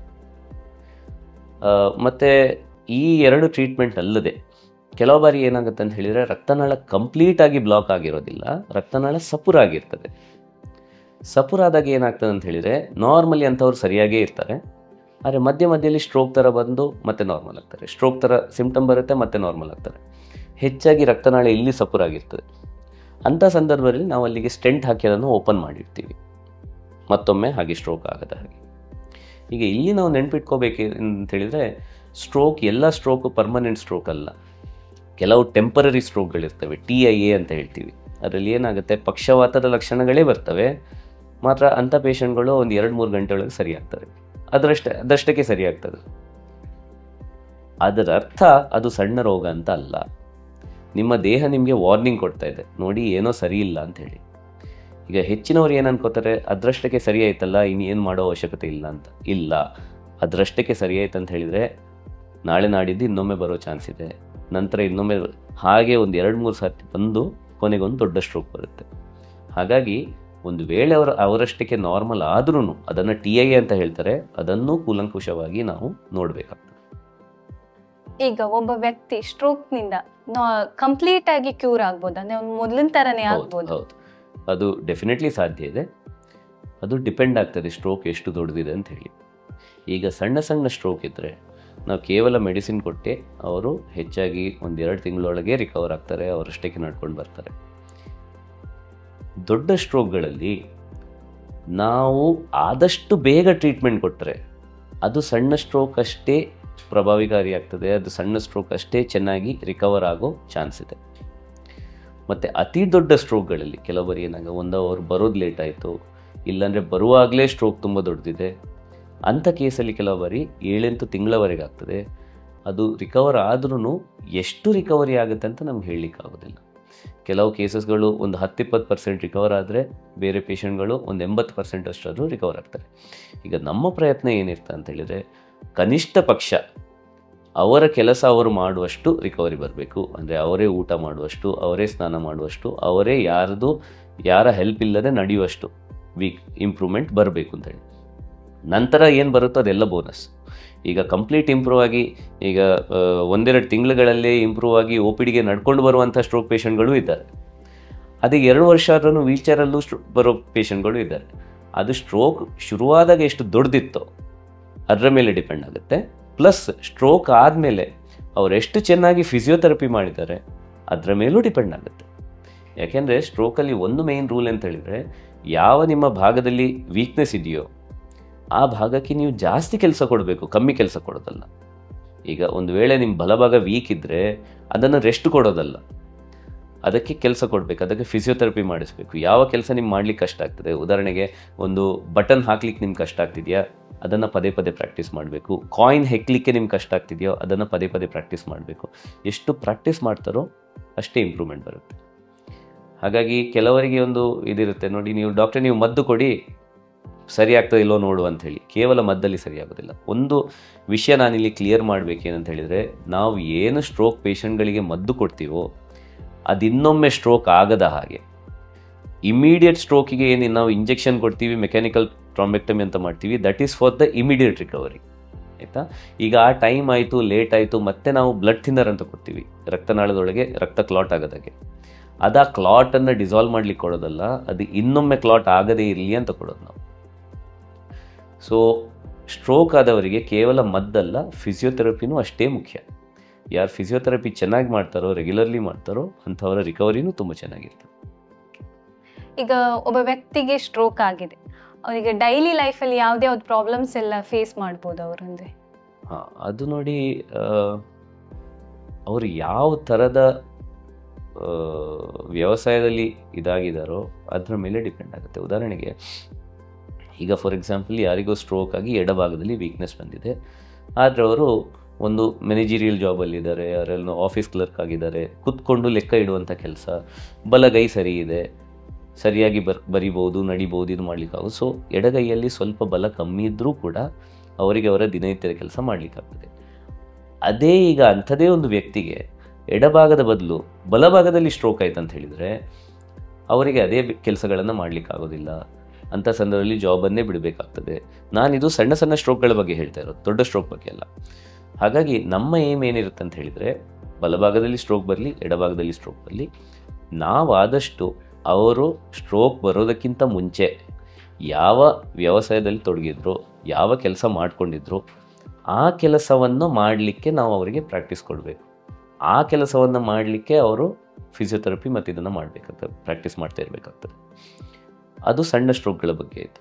ದೊಡ್ಡ ಸ್ಟ್ರೋಕ್ಗಳಲ್ಲಿ ಏನಾಗುತ್ತೆ, ಹೆಚ್ಚಾಗಿ ಅತಿ ದೊಡ್ಡ ಸ್ಟ್ರೋಕ್ ಆದರೆ ಅವರು ಹೆಚ್ಚಾಗಿ ಬೆಡ್ಡಿಂದ ಏಳುವಂಥ ಪರಿಸ್ಥಿತಿಯಲ್ಲಿ ಇರುವುದಿಲ್ಲ, ಅವರಷ್ಟಕ್ಕೆ ಆಚೀಚೆ ನಡೆಯುವಂಥ ಪರಿಸ್ಥಿತಿಯಲ್ಲಿ ಇರೋದಿಲ್ಲ. ಅಂಥವರಲ್ಲಿ ಅನೇಕ ಸವಾಲುಗಳು ನಮಗೆ ಸಿಗ್ತವೆ. ಪೇಷಂಟ್ ಅವರ ಮನೆಯವರಿಗೆ ಅವರನ್ನು ನೋಡ್ಕೊಳ್ಳೋದು ಸ್ವಲ್ಪ ಕಷ್ಟ ಆಗ್ತದೆ. ಉದಾಹರಣೆಗೆ ಎಲ್ಲಿ ಯಾರು ಮಲಗಿದಲ್ಲಿ ಆಗ್ತಾರೋ ಅವರಿಗೆ ತಿನ್ನಿಸ್ಲಿಕ್ಕೂ ಕಷ್ಟ, ಸ್ನಾನ ಮಾಡಿಸ್ಲಿಕ್ಕೆ ಕಷ್ಟ, ಒಂದು ಸಿಂಪಲ್ ಒಂದು ಮೋಷನ್ ಮಾಡೋದು, ಯೂರಿನ್ ಪಾಸ್ ಮಾಡೋದು, ಇದು ಕೂಡ ಕಷ್ಟ ಆಗಿರ್ತದೆ. ಪ್ಲಸ್ ನಿಮ್ಮ ಒಂದು ಸ್ವಾಭಿಮಾನ ಏನಿದೆ ಅದಕ್ಕೂ ಒಂದು ಧಕ್ಕೆ ಬರ್ತದೆ ಇಂಥ ಪೇಷಂಟ್ಗಳಲ್ಲಿ.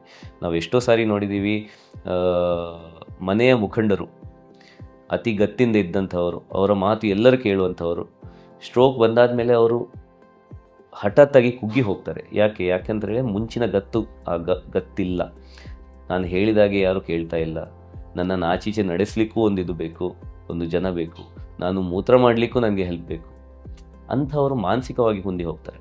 ಸೊ ಸ್ಟ್ರೋಕಲ್ಲಿ, ದೊಡ್ಡ ಸ್ಟ್ರೋಕಲ್ಲೂ ಸಣ್ಣ ಸ್ಟ್ರೋಕಲ್ಲೂ ಕೇವಲ ಒಂದು ಫಿಸಿಕಲ್ ಡಿಫಾರ್ಮಿಟಿ ಅಲ್ಲ, ಅವರು ಮೆಲ್ಲ ಒಂದು ಮಾನಸಿಕವಾಗಿ ಕುಗ್ಗಿ ಹೋಗ್ತಾರೆ.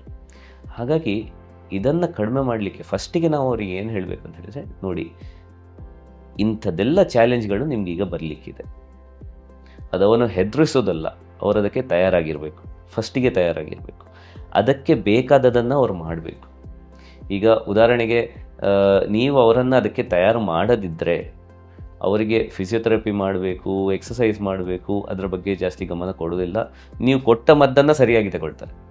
ಆದರೆ ಅದರಿಂದ ಏನಾಗ್ತದೆ, ಹೋಗಿರೋ ಬಲ ಮದ್ದಿಂದ ವಾಪಸ್ ಬರೋದಿಲ್ಲ, ಹೋಗಿರೋ ಬಲ ಫಿಸಿಯೋಥೆರಪಿಯಿಂದಲೇ ಬರಬೇಕು. ಹಾಗಾಗಿ ಅದು ಕೂಡ ಅಷ್ಟೇ ಇಂಪಾರ್ಟೆಂಟು ಅನ್ನೋದನ್ನು ಅವರಿಗೆ ಮುಂಚೆ ತಿಳಿಸ್ಬೇಕಾಗ್ತದೆ. ಚಾಲೆಂಜ್ ಇದೆ both physical and mental, but they have to be prepared beforehand, patient and the relatives ಇಬ್ಬರಿಗೂ. ಈಗ ಲೈಫ್ ಸ್ಟೈಲಿಂದ ಕೂಡ ಸ್ಟ್ರೋಕ್ ಆಗುತ್ತೆ. ಯಾವ ಲೈಫ್ ಸ್ಟೈಲ್ ಚೇಂಜ್ ಮಾಡಿದರೆ ಅಥವಾ ನಾವು ತಿನ್ನೋ ಆಹಾರದಲ್ಲಿ ಪದ್ಧತಿಯನ್ನು ಚೇಂಜ್ ಮಾಡಿದರೆ ಸ್ಟ್ರೋಕನ್ನು ಕಡಿಮೆ ಮಾಡ್ಬೋದು? ಹೌದು, ಮಾಡಲೇಬಹುದು. ನೋಡಿ, ಮೇನ್ ಏನಂತ ಹೇಳಿದರೆ, ನಮ್ಮ ಆಹಾರ ಈಗಿನ ದಿವಸಗಳಲ್ಲಿ ನಾವು ಯಾವ ರೀತಿ ಆಹಾರ ತಿಂತೀವೋ ಅದರಲ್ಲಿ ಸ್ವಲ್ಪ ಬದಲಾವಣೆ ಆಗಬೇಕಾಗಿದೆ. ಮೊದಲನೇದು ಏನಂತ ಹೇಳಿದರೆ, we take lot of calorie rich foods. Calorie rich ಅಂತ ಹೇಳಿದರೆ ಅದರಲ್ಲಿ ಎನರ್ಜಿ ಸಿಗುತ್ತೆ. ನೋಡಿ, ನಮ್ಮ ದೇಹ ಇದೆಯಲ್ಲ, it is very very efficient in storing energy and it is very efficient in doing work with less energy.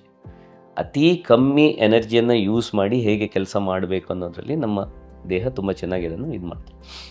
ಅದರಿಂದಾಗಿ ಏನಾಗುತ್ತೆ, ಫಸ್ಟಿಗೆ ನಾವು ಇದನ್ನು ಅರ್ಥ ಮಾಡ್ಕೊಳ್ಬೇಕು, ನಮಗೆ ಎನರ್ಜಿ ಎಲ್ಲಿಂದ ಸಿಗೋದು, ಯಾವ ಆಹಾರಗಳಿಂದ ಎನರ್ಜಿ ಸಿಗುತ್ತೆ, ಯಾವ ಆಹಾರಗಳಿಂದ ಪ್ರೋಟೀನ್ ಸಿಗುತ್ತೆ, ಇದನ್ನು ನಾವು ಮನವರಿಕೆ ಮಾಡ್ಕೊಳ್ಬೇಕು. ಮೊದಲನೇದಾಗಿ ನೀವು ಅಕ್ಕಿಯಿಂದ ಮಾಡಿದಂಥ ಪದಾರ್ಥ, ಅಕ್ಕಿ ಮತ್ತು ಗೋಧಿ, ಇದರಿಂದ ನೀವು ಏನೇ ಮಾಡಿ, those are energy, those are foods for energy. ಇದನ್ನು ಕಾರ್ಬೋಹೈಡ್ರೇಟ್ ಅಂತ ಹೇಳ್ತೀವಿ. ಹಾಗಾಗಿ ನೀವು ಊಟ ಮಾಡೋ ಬದಲು ಕಡುಬು ತಿಂದರೆ ಅಥವಾ ಊಟ ಮಾಡೋ ಬದಲು ದೋಸೆ ತಿಂದರೆ ಅದಕ್ಕಿದ್ದಕ್ಕೂ ವ್ಯತ್ಯಾಸ ಇಲ್ಲ. ನೀವು ದೋಸೆ, ಅನ್ನ, ಕಡುಬು ಎಲ್ಲ ಒಂದೇ, ಕೊನೆಗೆ ನಿಮ್ಮ ದೇಹದೊಳಗೆ ಕರಗಿ ಎಲ್ಲವೂ ಒಂದೇ ಥರ ನಿಮಗೆ ಸ್ಟಾರ್ಚ್ ಕೊಡ್ತಾರೆ, ಒಂದೇ ಥರ ನಿಮ್ಗೆ ಎನರ್ಜಿ ಕೊಡ್ತಾರೆ. ಅದೇ ಕೆಲವರ ಮನಸ್ಸಲ್ಲಿ ಒಂದಿರ್ತದೆ, ನಾನು ಅನ್ನ ತಿನ್ನೋ ಬದಲು ನಾನು ಚಪಾತಿ ತಿಂತೀನಿ ಅಂತ ಹೇಳಿ ಅದರಿಂದ ಇಂಪ್ರೂವ್ಮೆಂಟ್ ಬರುತ್ತೆ. ಇಲ್ಲ, ಗೋಧಿಗೂ ಅನ್ನಕ್ಕೂ ದೊಡ್ಡ ವ್ಯತ್ಯಾಸ ಏನಿಲ್ಲ. ಹಾಗಾಗಿ ನಾವೇನು ನೋಡ್ಕೋಬೇಕಂತ ಹೇಳಿದರೆ, ನೀವು ನಿಮ್ಮ ಕಾರ್ಬೋಹೈಡ್ರೇಟ್ ಇಂಟೇಕ್ ಏನಿದೆ ಅದನ್ನು ಸ್ವಲ್ಪ ಲಿಮಿಟ್ ಮಾಡಬೇಕು. ಎಟ್ ದ ಸೇಮ್ ಟೈಮ್, ಇದು ನಾನು ಸ್ಟ್ರೋಕ್ ಆದವರಿಗೆ ಹೇಳ್ತಾ ಇರೋದಲ್ಲ, this is the general rule to follow. ಹೆಚ್ಚಾಗಿ ನಮ್ಮ ಕೇಸಲ್ಲಿ ಏನಾಗುತ್ತೆ, ನಾವು ಇಷ್ಟು ಊಟ ಮಾಡೋದು, ಇಷ್ಟು ಅನ್ನ ಹಾಕೋದು, ಅದಕ್ಕೊಂದಿಷ್ಟು ಪಲ್ಯ, ಅದಕ್ಕೊಂದಿಷ್ಟು ಸಾರು, ಆ ವೆಜಿಟೇಬಲ್ ಅಮೌಂಟು, ಆ ಪ್ರೋಟೀನ್ ಅಮೌಂಟು ಅದು ಸಾಕೋಗೋದಿಲ್ಲ. ಹೆಚ್ಚಾಗಿ ಏನಾಗುತ್ತೆ, ನೀವು 1 ಕಪ್ ಅನ್ನ ತಿಂದರೆ ಅದಕ್ಕೆ ಅಷ್ಟೇ ವೆಜಿಟೇಬಲ್ ಬೇಕು. 1 cup of vegetables, mixed vegetables ಬೇಕಾಗ್ತದೆ, ಪ್ಲಸ್ ಅಷ್ಟೇ ಪ್ರೋಟೀನ್ ಬೇಕಾಗ್ತದೆ. ಈಗ ನಾವು ಫಾರ್ ಎಕ್ಸಾಂಪಲ್ ವೆಜಿಟೇರಿಯನ್ಸ್, ಹೆಚ್ಚಾಗಿ ಅವರಿಗೆ ಮೇನ್ ಪ್ರೋಟೀನ್ ಸೋರ್ಸ್ ಇಸ್ ದಾಲ್. ನಾವು ಅನ್ನಕ್ಕೆ ಇಷ್ಟು ಸ್ವಲ್ಪ ದಾಲ್ ಹಾಕಿದರೆ ಅಲ್ಲಿ ಪ್ರೋಟೀನ್ ಸಿಗೋದಿಲ್ಲ. ಸೊ ಅನ್ನಕ್ಕೆ ಬೇಕಾದಷ್ಟು ಪ್ರೋಟೀನ್ ಕೂಡ ಬೇಕಾಗುತ್ತೆ. Plus you have to have some animal protein. Animal protein ಅಂದ ತಕ್ಷಣ ಮೊಟ್ಟೆ, ಮಾಂಸ ಅಂತಲ್ಲ, ಹಾಲು ಕೂಡ ಅನಿಮಲ್ ಪ್ರೋಟೀನೇ, ಅದು ಕೂಡ ನಿಮ್ಗೆ ಸಿಗಬೇಕು. ಅದಷ್ಟು ಸಿಕ್ಕಿದಾದ್ಮೇಲೆ ಎರಡನೇದು ನಾವು ಏನು ಇದು ಮಾಡಬೇಕಂತ ಹೇಳಿದರೆ, ಆದಷ್ಟು ಶುಗರನ್ನು ಕಟ್ ಡೌನ್ ಮಾಡಬೇಕು. These are called refined sugars. ಸಕ್ಕರೆನ ಎಲ್ಲಿ ನಿಮಗೆ ಕಡಿಮೆ ಮಾಡಲಿಕ್ಕಾಗುತ್ತೋ ಅಲ್ಲಿ ಕಡಿಮೆ ಮಾಡಲಿಕ್ಕೆ ನೋಡಿ. ಯಾಕೆಂದರೆ ಸಕ್ಕರೆಯಿಂದ ನಿಮ್ಮ ದೇಹಕ್ಕೆ ಒಂದಿಷ್ಟು ಉಪಕಾರ ಇಲ್ಲ. ಅದು ಮಕ್ಕಳಿಗಿರ್ಬೋದು, ದೊಡ್ಡವರಿಗಿರ್ಬೋದು. ಪ್ಲಸ್ ಕೆಲವರ ಮನಸ್ಸಲ್ಲಿ ಇದಿರ್ತದೆ, ಸಕ್ಕರೆ ಒಳ್ಳೆಯದಲ್ಲ, ಬೆಲ್ಲ ತುಂಬ ಒಳ್ಳೆಯದಂತ ಹೇಳಿ. ಅದು ಆ್ಯಕ್ಚುಲಿ ತಪ್ಪು. ಸಕ್ಕರೆಗಿಂತ ಬೆಲ್ಲ ಸ್ವಲ್ಪ ಬೆಟರ್ ಅಷ್ಟೆ. ಆದರೆ ಸಕ್ಕರೆಯಲ್ಲಿ ಇಷ್ಟು ಸಕ್ಕರೆ ಇದ್ದರೆ ಬೆಲ್ಲದಲ್ಲಿ ಇಷ್ಟು ಸಕ್ಕರೆ ಇರುತ್ತೆ, ದೊಡ್ಡ ವ್ಯತ್ಯಾಸ ಏನಿಲ್ಲ. ಹಾಗಾಗಿ ಸಕ್ಕರೆ, ಬೆಲ್ಲ, ಈ ಸಿಹಿ ಪದಾರ್ಥಗಳನ್ನು ನೀವು ಎಷ್ಟು ಕಮ್ಮಿ ಮಾಡಲಿಕ್ಕಾಗುತ್ತೋ ಅಷ್ಟು ಕಮ್ಮಿ ಮಾಡಿ. ಈಗ ಉದಾಹರಣೆಗೆ ಈ ಚಾಗೆ ನಾವು ಸಕ್ಕರೆ ಹಾಕೋದು, ನೀವು ಚಾಗೆ ಸಕ್ಕರೆ ಹಾಕೋದನ್ನು ಅರ್ಧದಷ್ಟು ಕಮ್ಮಿ ಮಾಡಿದರೆ, ಉದಾಹರಣೆಗೆ 2 ಸ್ಪೂನ್ ಬದಲು 1 ಸ್ಪೂನ್ ಸಕ್ಕರೆ ಹಾಕೋದು ಅಥವಾ ಅರ್ಧ ಸ್ಪೂನ್ ಸಕ್ಕರೆ ಹಾಕಿದರೆ ನಿಮ್ಮ ಮಂತ್ಲಿ ಶುಗರ್ ಇಂಟೇಕ್ ಅಷ್ಟು ಕಮ್ಮಿ ಆಗುತ್ತೆ. ನೀವು ಸ್ವಲ್ಪ ಸ್ವಲ್ಪ ಕಡಿಮೆ ಮಾಡಿ ಮಾಡಿ ಮಾಡಿ ದ ಅಮೌಂಟ್ ಈಸ್ ಹ್ಯೂಜ್. ಅದು ನಿಮಗೆ ಸಕ್ಕರೆನ 0 ಮಾಡಲಿಕ್ಕಾದ್ರೆ ಇನ್ನೂ ಒಳ್ಳೆಯದು. So that is the second rule. The third rule is exercise, physical activity. ಎಷ್ಟು ಫಿಸಿಕಲ್ ಆ್ಯಕ್ಟಿವಿಟಿ ಮಾಡಲಿಕ್ಕಾಗುತ್ತೋ ಅಷ್ಟು ಒಳ್ಳೆಯದು. The fourth one is junk ಫುಡ್ಡನ್ನು ಕಮ್ಮಿ ಮಾಡಿ. ಅನ್ಫಾರ್ಚುನೇಟ್ಲಿ ಈಗ ಏನಾಗ್ತಿದೆ ಅಂತ ಹೇಳಿದರೆ, junk food especially amongst youngsters ಅದು ಜಾಸ್ತಿ ಆಗ್ತಿದೆ. ಹೆಚ್ಚಾಗಿ ನಾವು ನೋಡಿ, ನಮ್ಮ ಎಲ್ಲಿ ತಪ್ಪಿ ಹೋಗ್ತದೆ ಅಂತ ಹೇಳಿದರೆ, ಮಕ್ಕಳು ಎಲ್ಲಿವರೆಗೆ ಮನೆಯಲ್ಲಿ ಇರ್ತಾರೋ, ಮನೆಯಲ್ಲೇ ಮಾಡಿದಂಥ ಊಟನ ತಿಂತಾರೋ, till that time they are healthy. ಯಾವಾಗ ಅವರೊಮ್ಮೆ ಕಾಲೇಜ್ ಸೇರ್ತಾರೆ, ಹಾಸ್ಟೆಲ್ ಸೇರ್ತಾರೆ, ಆವಾಗ ಅವ್ರ entire habits, food habits are changed. ಆವಾಗ ನಿಮಗೆ ಈ ಪಿಜ್ಜಾ ಬರ್ಗರ್ ಬಂತು, ನಿಮ್ಮ ಜಂಕ್ ಫುಡ್ಸ್ ಬಂತು, ನಿಮ್ಮ ಟೈಮಿಂಗ್ ಸರಿ ಇಲ್ಲ, ಊಟದ ಟೈಮಿಂಗ್ ಸರಿ ಇಲ್ಲ. ಆ ಬ್ಯಾಡ್ ಹ್ಯಾಬಿಟ್ ಆವಾಗ ಶುರುವಾಗುವಂಥದ್ದು. ಆದರೆ ಆವಾಗ ಏನಾಗುತ್ತೆ, ಅವರ ದೇಹದಲ್ಲಿ ಅದನ್ನೆಲ್ಲ ಮ್ಯಾನೇಜ್ ಮಾಡುವಷ್ಟು ತಾಕತ್ತಿರುತ್ತೆ. ಆವಾಗ ಗೊತ್ತಾಗೋದಿಲ್ಲ. ಒಂದು 20 ವರ್ಷದ ಯುವಕರಿಗೆ, 30 ವರ್ಷದವರಿಗೆ ಈ ಜಂಕ್ ಫುಡ್ ತಿಂದರೂ ಗೊತ್ತಾಗೋದಿಲ್ಲ. ಆದರೆ ಯಾವಾಗ ಅವರಿಗೆ 35-40 ವರ್ಷ ಆಗುತ್ತೋ ಆ ಅಭ್ಯಾಸಗಳು ಹಾಗೆ ಉಳಿದು ಬಿಡ್ತವೆ, ಮತ್ತು ದೇಹಕ್ಕೆ ಅದನ್ನು ಮ್ಯಾನೇಜ್ ಮಾಡುವಷ್ಟು ತಾಕತ್ತಿರೋದಿಲ್ಲ. ಹಾಗಾಗಿ ದ ರೂಟ್ ಕಾಸ್ ಇಸ್, ನೀವು ಈ ಅಭ್ಯಾಸಗಳನ್ನು ಬೆಳೀಲಿಕ್ಕೆ ಬಿಡಬೇಡಿ. ಸೊ 60 ವರ್ಷದಲ್ಲಿ ನಿಮಗೆ ಸ್ಟ್ರೋಕ್, ಒಬಿಸಿಟಿ, ಹಾರ್ಟ್ ಅಟ್ಯಾಕ್ ಎಲ್ಲ, ನಾನು ಕೇವಲ ಸ್ಟ್ರೋಕ್ ಬಗ್ಗೆ ಹೇಳ್ತಾ ಇರೋದಲ್ಲ, ಡಯಾಬಿಟಿಸ್ ಇದೆಲ್ಲವನ್ನು ನಿಲ್ಲಿಸಬೇಕಿದ್ರೆ better information, better knowledge at a younger age is important among youths, among school going children, among college going children. ಅಲ್ಲಿ ಅದು ಇನ್ಕಲ್ಕೇಟ್ ಆಗಬೇಕು. ಯಾಕೆಂದರೆ ಆವಾಗ ಬರುವಂಥ ಅಭ್ಯಾಸಗಳು ನಂತರ ಅವರಿಗೆ ಹೆಲ್ಪ್ ಮಾಡ್ತವೆ. ಇಷ್ಟು ಹೊತ್ತು ಸ್ಟ್ರೋಕ್ ಅಥವಾ ಪಾರ್ಶ್ವವಾಯು ಇದರ ಬಗ್ಗೆ ಸವಿವರವಾಗಿ ತಿಳಿಸಿಕೊಟ್ಟ ಡಾಕ್ಟರ್ ನಿಮಗೆ ಧನ್ಯವಾದಗಳು ಸರ್. ಇವಾಗ ಇದರ ಬಗ್ಗೆ ಏನಾದರೂ ಡೌಟ್ಸ್ ಅಥವಾ ಕ್ವಶನ್ಸ್, ಕ್ಲಾರಿಫಿಕೇಶನ್ ಏನಾದರೂ ಬೇಕು ಅಂತಿದ್ರೆ ನಿಮ್ಮನ್ನು ಎಲ್ಲಿ ಮೀಟ್ ಆಗ್ಬೋದು ಸರ್? ನಾನು ವರ್ಕಿಂಗ್ ಡೇಸ್ ಹೆಚ್ಚಾಗಿ AG ಹಾಸ್ಪಿಟಲ್ OPDಯಲ್ಲಿ ಸಿಗ್ತೇನೆ ನಾನು. So I am always available on appointment. ಇಷ್ಟು ಹೊತ್ತು ಈ ಕಾರ್ಯಕ್ರಮವನ್ನು ವೀಕ್ಷಣೆ ಮಾಡಿದ್ದಕ್ಕಾಗಿ ತಮಗೆಲ್ಲರಿಗೂ ಧನ್ಯವಾದಗಳು. ಇಂತಹದೇ ಇನ್ನಷ್ಟು ವಿಡಿಯೋಗಳಿಗಾಗಿ ನಮ್ಮ ಚಾನೆಲ್ ಅನ್ನು ಸಬ್ಸ್ಕ್ರೈಬ್ ಮಾಡಿ.